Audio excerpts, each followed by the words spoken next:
A freak winter storm rolled in from the north, swallowing the mountain town of Alder Creek in snow and silence. Locals hunkered down, roads closed, and power lines snapped under the weight of thick ice. On the edge of town, where pine forest met the whitewashed hills, a man named Cole Thatcher drove through the near whiteout conditions, gripping the steering wheel of his old pickup like it was a lifeline. Cole had been a firefighter and a search and rescue K-9 handler for nearly 2 decades. He had seen disaster, fire, flood, and fury, but what he found in that snowstorm chilled him more than any fire he'd fought. The tip came from a half-delirious hiker rescued just before nightfall. A pup, German shepherd, I think, curled up near the trailhead, not moving. Looked like he'd been there a long time. Most would have ignored it. Just another stray, probably gone by now. But Cole couldn't, especially not after losing his own K-9 partner, Max, the year before. So he went out through gale-force winds and zero visibility, up toward Ridge Hollow Trail. And that's where he found him. A puppy, maybe 4 months old, was barely visible under a blanket of snow and pine needles, curled into himself like he'd tried to stay warm. His fur was coated in ice, muzzle pale, eyes closed. No movement. For one agonizing moment, Cole thought he was too late. Then a twitch. Barely there, but enough. Cole ripped off his coat, wrapped the pup inside, and ran. Cole didn't remember the drive home. Just the image of the puppy in his arms, head lolling, breath shallow. At his cabin, he bypassed the emergency vet clinic. There was no time, and did what instinct and years of K-9 field triage had taught him. Warm towels from the dryer, heated blankets, a hairdryer on low, lukewarm fluids via syringe. Gentle, steady massage. Stay with me, buddy. Cole whispered again and again. You're not done yet. Minutes passed like hours. The storm raged outside, rattling the windows, but Cole focused on the pup. Then a gasp, a tiny, raspy inhalation, followed by a whimper. Cole nearly cried. The puppy's eyes fluttered open. Deep brown, glassy, afraid. You made it, Cole whispered, resting a hand on the pup's head. The puppy didn't move, but a soft whine escaped his throat. It was the sound of heartbreak. As the puppy slowly recovered, Cole noticed something odd. Around the dog's neck, buried under ice-matted fur, was a small, scorched collar. It had no name tag, just a metallic tag with letters and numbers partially melted. Cole cleaned it gently, revealing an inscription. He froze.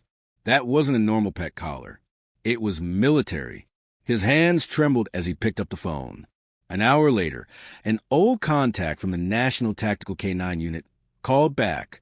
Her voice was tight with tension. Cole, that puppy, he's not just any dog. He's from a discontinued Black Ops program we shut down last year. A project that bred ultra-loyal working K-9s. But that unit, Redeem, wasn't public. Not even official. Someone dumped him, didn't they? Cole didn't answer. He was too busy looking at the puppy, who now wouldn't stop staring at the door. Over the next several days, Cole tried everything to help the puppy adjust. He named him Ghost for the way he'd come back from the dead. Ghost was smart. Too smart. Within 48 hours, he'd figured out the lock on the crate. He responded to whistle commands Cole never even gave. He flinched at loud sounds, but only once. He memorized Cole's routine almost immediately, and he never barked. Not once. But there was one thing Ghost did every single morning. He stood at the front door, waiting, not to go out, not to play, just waiting, watching, like a soldier awaiting orders. Cole grew concerned, not just as a handler, but as a man who'd lost one K-9 to war already. Ghost wasn't acting like a puppy.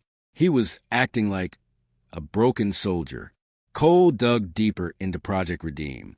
The program had bred pups from elite military working dog bloodlines and used intense imprint training from birth. They were raised in isolation, taught to attach to a single handler, and conditioned for a blind loyalty. But something had gone wrong. Some of the handlers were unstable.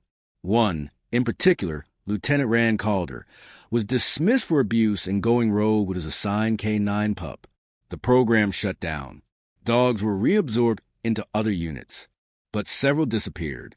Cole had a terrible realization. Ghost wasn't just a puppy.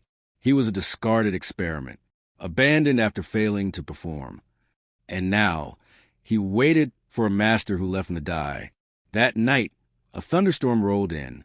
Cole awoke to frantic scratching at the cabin door. He ran to find Ghost outside in the freezing rain, pacing the mud, eyes wild.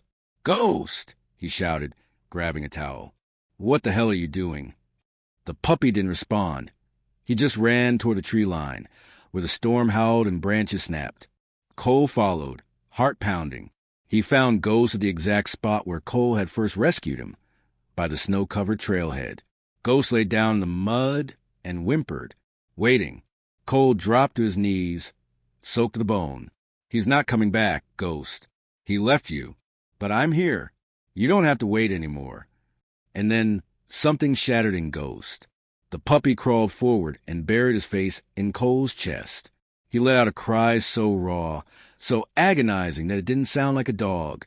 It sounded like a soul breaking. That was when Cole finally understood. Ghost wasn't heartbroken over being left. He was heartbroken because he still loved the man who left him. Weeks passed. Cole didn't give up. He trained Ghost gently, with warmth, not commands.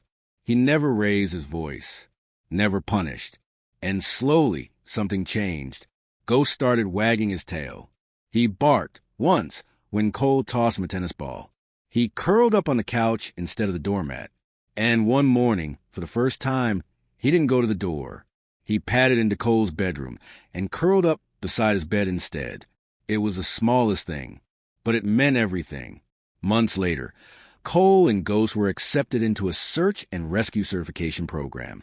On their first mission, they were called to a collapsed barn after an avalanche near the mountain ridge. A little girl was trapped beneath the rubble. Cold, afraid, Cole gave the command. Ghost hesitated just a second. Then he shot forward, nose to the ground, tail rigid. He found her in 7 minutes flat. Ghost didn't bark. He didn't make a sound. But when Cole dug her out, Ghost sat beside the girl and licked her cheek. A silent promise. They never found Lieutenant Calder, but Ghost stopped waiting for him. One morning, while Cole drank coffee on the porch, Ghost climbed up next to him and dropped something at his feet. It was a scorched metallic tag from his old collar. He nudged it toward Cole and walked away. It was a goodbye and a choice. From that day forward, Ghost wore a new collar. It said he was no longer waiting to be claimed. He had chosen his home.